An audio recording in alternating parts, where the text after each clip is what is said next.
আজ আমরা একটি সত্য ঘটনাকে আপনাদের সামনে তুলে ধরছি। ইন্ডিয়ার প্রত্যন্ত এক গ্রামে এক কৃষক সংবাদ পায় তার পুত্র সন্তান হয়েছে। খুশি মনে দৌড়ে এসে সে তার পুত্র সন্তানটিকে বুকে নেয় এবং বলে, আমার ছেলে বড় হয়ে ক্রিকেটার হবে, তার নাম হবে শ্রীকান্ত। কিন্তু হায় কপাল, ছেলেটির মুখের দিকে তাকিয়ে সে বুঝতে পারে ছেলেটি অন্ধ হয়ে জন্ম নিয়েছে। পুরো পরিবার কান্নায় ভেঙে পড়ে। গ্রামবাসী বলে, এই ছেলেকে বাঁচিয়ে রেখে কি লাভ, সে তো পরবর্তীতে তোমাদের জন্য বোঝা হয়ে যাবে, আর তোমরা মারা গেলে তার কি হবে, এর থেকে বরং তোমরা তাকে মেরেই ফেলো।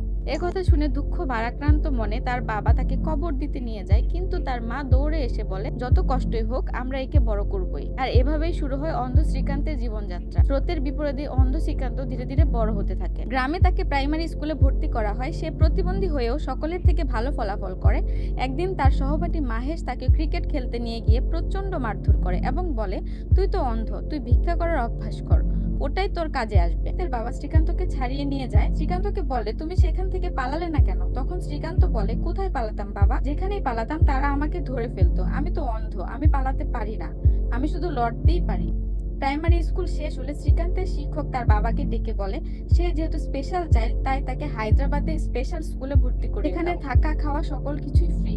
এটা শুনে তার বাবা তাকে বিখ্যাত আশা নামের অন্ধদের স্কুলে ভর্তি করিয়ে দেয়। এখানে শ্রীকান্তের সাথে পরিচয় হয় দেবিকা টিচারের। দেবিকা টিচার তাকে মায়ের মতো আদর করে। এভাবেই ধীরে ধীরে শ্রীকান্ত বড় হয়ে ওঠে। একদিন স্কুলের এক প্রোগ্রামে শ্রীকান্তকে বক্তব্য দেওয়ার জন্য স্টেজে ডাকা হয়। সেখানে শ্রীকান্ত স্কুলে হওয়া দুর্নীতির কথা সকলের সামনে বলে দেয়। এসব বলার কারণে প্রিন্সিপাল তাকে স্কুল থেকে বের করে দেয়। অসহায় শ্রীকান্তকে নিজের বাসায় আশ্রয় দেয় দেবিকা টিচার। সেখানে টিচার দেবিকা শ্রীকান্তকে নর্মাল ছাত্রদের মতো পড়াশোনা করাতে শুরু করে। দেবিকা ম্যাডামের পড়াগুলোকে ক্যাসেটে রেকর্ড করে শ্রীকান্তকে দেয় এবং সে সেগুলোকে শুনে শুনে শিখতে থাকে এবং ভাবে সে সাধারণ ছাত্রদের মতো পড়াশোনা করে মেট্রিক পরীক্ষায় 96% নাম্বার নিয়ে কলেজে উত্তীর্ণ হয়। কিন্তু সে সায়েন্সে পড়াশোনা করতে চাইলেও অন্ধ হওয়ার কারণে তাকে জোর করে আর্টস দেওয়া হয়। তাই সে ইন্ডিয়ান এডুকেশন সিস্টেমের উপর কেস করে দেয়। সে আইনি লড়াইয়ের মাধ্যমে নিজেকে সঠিক প্রমাণ করে এবং অন্ধদের সায়েন্সে পড়ার অধিকার প্রতিষ্ঠিত করে। এভাবেই কেস জিতে সে কলেজে সায়েন্সে ভর্তি হয়। কলেজে সে বাকি স্টুডেন্টদের সাথে সমান তালে পড়াশোনা করতে থাকে এবং কলেজের বাকি অ্যাক্টিভিটিস গুলোতেও সে অংশ নেয়। এখানে সে ভালো ক্রিকেট খেলার সুবাদে হায়দ্রাবাদের অন্ধ ক্রিকেট দলে খেলার সুযোগ পায়। এছাড়াও সে কলেজের পরীক্ষায় 98% নাম্বার পেয়ে উত্তীর্ণ হয়। কলেজে প্রথম হয় সে ইন্ডিয়ান প্রেসিডেন্ট এপিজে আব্দুল কালামের সাথে দেখা করার সুযোগ পায়। সে আব্দুল কালামকে বলে ভবিষ্যতে সে ইন্ডিয়ার প্রথম অন্ধ প্রেসিডেন্ট হতে চায়।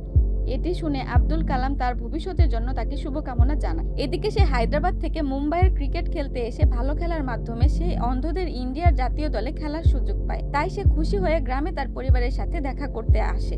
আর বাবা তার জাতীয় দলে খেলার কথা শুনে আনন্দে আধখানা হয়ে ওঠে। একদিন মুম্বাইয়ে ক্রিকেট খেলতে থাকা অবস্থায় তার কাছে দেবিকা ম্যাডামের ফোন আসে।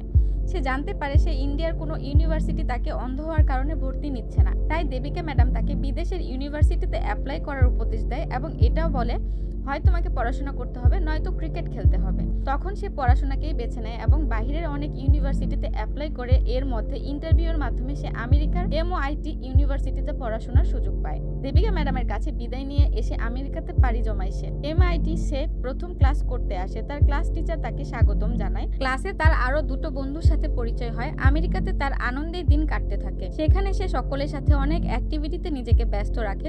এদিকে ইউনিভার্সিটি পাশ করায় দেবিকা ম্যাম শ্রীকান্তকে ফোন দিয়ে কংগ্রাচুলেশন জানায় এবং ইন্ডিয়াতে ফিরে আসার অনুরোধ করে। কিন্তু শ্রীকান্ত বলে এখানেই সে অনেক ভালো আছে, ইন্ডিয়াতে তার জন্য কিছুই নেই। এসব শুনে স্বাতি শ্রীকান্তকে বলে, ইন্ডিয়াতে তোমার মতো অনেক মানুষ আছে যাদের তোমার প্রয়োজন, তাদের সাহায্য করার জন্য তুমি ইন্ডিয়াতে যাও। এবার শ্রীকান্তের মন পরিবর্তন হয় এবং সে ইন্ডিয়াতে চলে আসে। শ্রীকান্ত ইন্ডিয়াতে এসে দেবিকা ম্যামের সাথে দেখা করে এবং সাথে সাথে অন্ধদের প্রশিক্ষণের জন্য একটি কম্পিউটার সেন্টার খোলে। 6 মাস পরে তারা বুঝতে পারে প্রশিক্ষণ পেলেও অন্ধদের কেউ কাজ দেয় না। তাই তারা নিজেরাই অন্ধদের জন্য কর্মসংস্থানের কথা চিন্তা করে। সেখানে অন্ধরা রিসাইকেলিং ম্যাটেরিয়াল দিয়ে ব্যাগ তৈরি করতে পারবে, কিন্তু হাতে অর্থ না থাকায় সে অনেক ইনভেস্টরের সাথে কথা বলে, কিন্তু সবাই তাকে আবর্জনা বলে খালি হাতে ফিরিয়ে দেয়।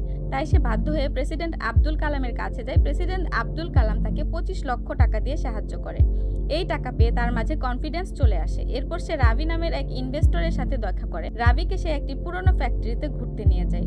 শ্রীকান্তের পরিকল্পনা শুনে রাভি সন্তুষ্ট হয় এবং 4 কোটি টাকা বিনিয়োগ করে। এরপর তারা বোলান্ট নামের একটি পেপার ব্যাগ তৈরির কোম্পানি প্রতিষ্ঠা করে। ধীরে ধীরে বোলান্ট কোম্পানি তাদের প্রথম অর্ডারটিও পেয়ে যায়। হঠাৎ করে তাদের ফ্যাক্টরিতে ইলেকট্রিসিটি চলে যায়। পরে তারা জানতে পারে পূর্বের মালিক 1,20,00,000 টাকা ইলেকট্রিসিটি বিল পরিশোধ না করেই ফ্যাক্টরিটি তাদের কাছে বিক্রি করে দিয়েছে। শ্রীকান্ত বিদ্যুৎ অফিসে গিয়ে জানতে পারে এই বিল তাদেরকেই শোধ করতে হবে। তারা অফিসারের কাছে অনুরোধ করে ধীরে ধীরে কিস্তিতে বিল পরিশোধ করার সময় নেয়। নতুন উদ্যমে তারা আবার কাজ শুরু করে দেয়। তাদের সফলতা দেখে গণমাধ্যম ফ্যাক্টরিতে চলে আসে। তারা এই সফলতার সকল ক্রেডিট রাভিকে দেয়। এটি শুনে শ্রীকান্তের মনে আঘাত লাগে, তার মনে আত্মদম্ভ শুরু হয়। মনে আছে তার ছোটবেলার সহপাঠী মাহিশের কথা, যে তাকে ভিক্ষা করার কথা বলেছিল। সেই মাহিশ শ্রীকান্তের কাছে চাকরি চাইলে শ্রীকান্ত তাকে ছোটবেলার কথা মনে করিয়ে দেয় এবং তাড়িয়ে দেয়। এটি দেখে রাভি বুঝতে পারে যে শ্রীকান্তের মনে আত্ম অহংকার চলে এসেছে। আত্ম অহংকারে শ্রীকান্ত ভাবতে শুরু করে, আমার রাভির দরকার নেই, বরং রাভিরই আমাকে দরকার। ধীরে ধীরে রাভি ও শ্রীকান্তের মাঝে মতবিরোধ তৈরি হয়। শ্রীকান্ত রাভির সিদ্ধান্তের বিরুদ্ধে গিয়ে ভেনুগোপালের কাছে 6 মাসের বাকিতে আরেকটি ফ্যাক্টরি কিনে। এদিকে সোয়াতিও আমেরিকা থেকে ইন্ডিয়াতে ফিরে আসে। বোলান্টের দ্বিতীয় ফ্যাক্টরিটিও চালু করে শ্রীকান্ত। একদিন রাভির ভাষায় শ্রীকান্ত ও সোয়াতি আড্ডা দিতে বসলে টিভিতে একটি বিজনেস অ্যাওয়ার্ড নিয়ে তাদের মধ্যে বাকবিতণ্ডতা সৃষ্টি হয়। এতে মনক্ষুণ্ণ হয়ে শ্রীকান্ত সোয়াতিকে নিয়ে সেখান থেকে উঠে চলে আসে এবং শ্রীকান্ত মনে মনে প্রতিজ্ঞা নেয় সে বিজনেস অ্যাওয়ার্ড জেতার জন্য তার যা করা লাগে তাই করবে। এর জন্য সে এক মহিলা পলিটিশিয়ানের সাথে সম্পর্ক স্থাপন শুরু করে দেয়। মহিলা পলিটিশিয়ানটি তাকে ইলেকশনে টিকিট দেওয়ারও আশ্বাস দেয়।